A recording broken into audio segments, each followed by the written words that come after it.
don't go shopping hungry. I've done this many times before. I went to the shops for one thing, I come out with 10 things.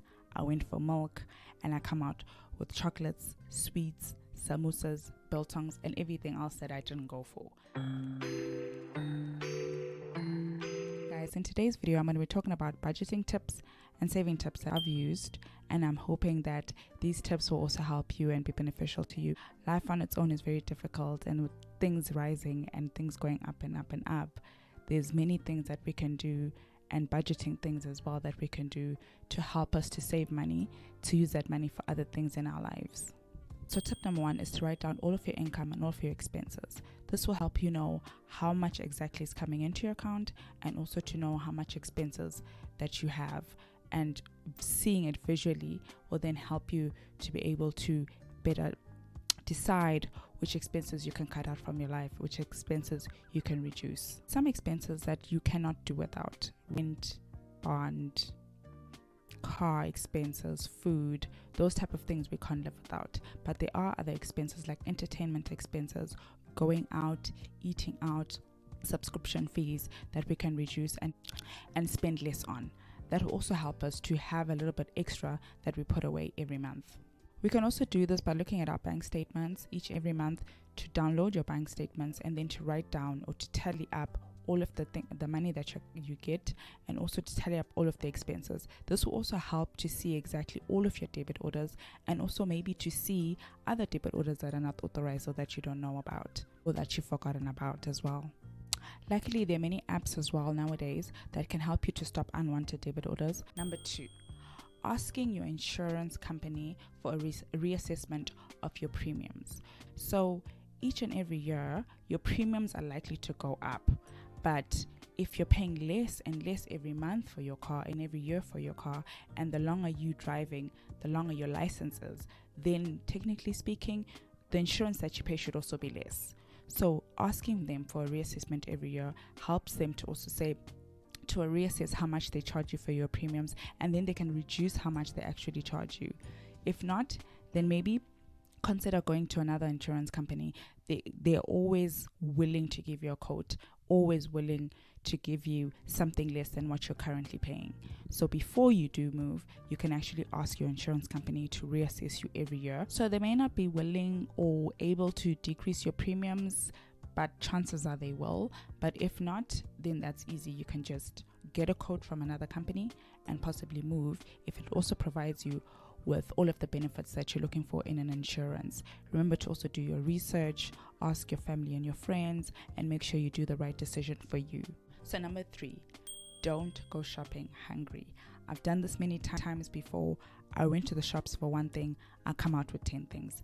I went for milk and I come out with chocolates, sweets, samosas, biltongs, and everything else that I didn't go for. But if you go shopping hungry, you're more likely to see, because you're hungry.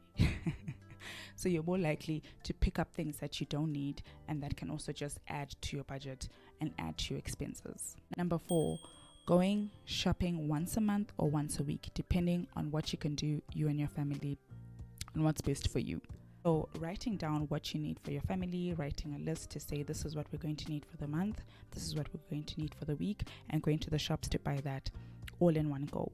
Bulk buying is generally cheaper than buying bits and pieces all the time. It also helps you going to different trips to the shops all the time, saving on your fuel, which we can all do with right now, and also can help you to get everything that you need for that month. Number 5, allocate entertainment expenses. As much as we want to save, as much as we want to reduce or cut entertainment altogether, it's not a good idea. Because especially if you're used to going out, you're used to eating out, you're used to having different luxuries in your life, don't go cold turkey on them and cut them all together. Rather, what I did as well was that you just reduce the amount that you spend for entertainment, to say, okay, for this month I'm going to spend 200 Rand for entertainment, and that's what I'm going to use for everything, or maybe 500 Rand. Whatever is more realistic for you and your budget, but allocating something for entertainment, because you do work hard, you do have to also enjoy your life as well. So as much as we want to be financially responsible and cut down unnecessary expenses and costs, we also want to make sure that we are allocating items and money for us to be able to enjoy our life as well. Number 6, living within your means. So living within your budget, living within your means, living within how much you make can help you a lot. Don't compare yourself to other people. Don't compare yourself with what other people are doing. You don't know what they're going through. You don't know their lives. But what we can do is to just live within our means, and this can significantly help our pockets in the long term and our mental health. We need to reassess and reevaluate our lives and not put ourselves under financial pressure. Remember that saving now is very painful, but it has long-term benefits that you'll see much later on in life. Sometimes we do put ourselves under pressure, especially if you're younger, in your 20s, in your 30s. You'll say, by this date I must have this, by this date I must do this, by this date I must have done this with my life. But don't put yourself under pressure. Don't compare yourself with anybody else. Realize that your journey is your journey and your life is your life, and things are different for everybody. As long as you have your goals, as long as you stick to your goals and you walk towards your goals, that's the most important thing. And are patient with ourselves as well. Remember, you're not a failure because you have to change your goals. Number 7, opening a separate savings account that is separate from the account that you use regularly. I opened a 32-day notice account, and every month I put money into that account because I may be tempted to get money from that account. But putting that 32-day notice then helps me to then say, time that 32 days comes, I may not need that money anymore, and then I'm able to keep my savings balance as it was. Saving is also very important because you may need money for any emergencies that may come up in life, especially with what's happening in the economy. Should you be retrenched or lose your job, you can then use the money that you've saved up during that time while you look for another job. You can also set up your savings expense as its own debit order, where you basically write a script, and every month you put maybe 100 Rand into that savings account. It's part of your expenses. It's part of everything that you write down and say, okay, I'm going to put 100 Rand, I'm going to put 200 Rand every single month, and it's seen as its own separate expense. Number 8, paying for small items with cash. So paying with cash or using a debit card to pay for small items can help you to avoid unnecessary interest charges if you're going to use, for example, your credit card. Because if you pay for something with cash as opposed to credit, it's cheaper in a way because you won't be charged interest on that, and you're just paying for that item outright. If you're good at negotiating as well, you might try that as well. You can then ask them for like a little bit of a discount. Use cash when you're going out for a specific occasion, for example, going out with your friends. So if you withdraw 300 Rand, you then know that I've got 300 Rand to use for this occasion, and then stick to that budget.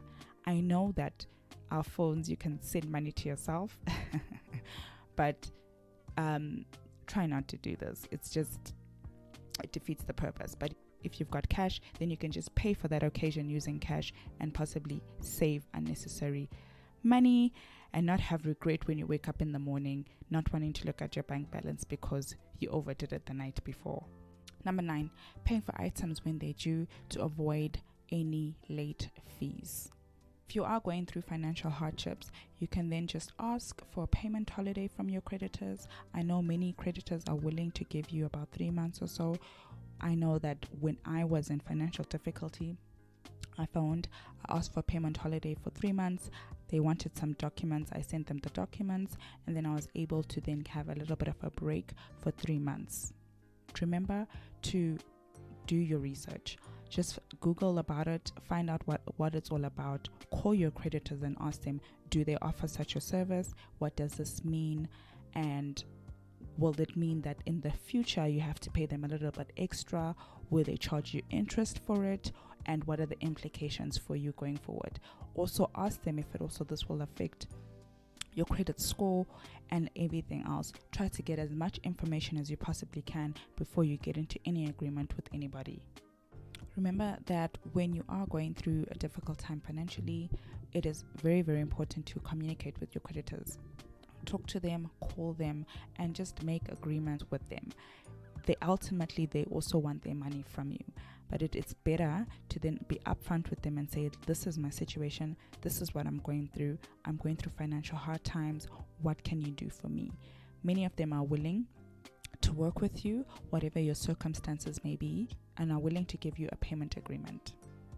This may be a temporary solution, but while you're looking for a job or sorting out your finances, that can really relieve a lot of financial pressure.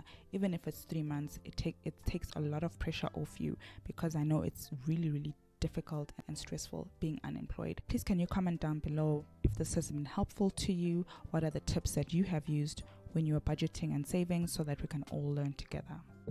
Number 10, take time to think about big purchases.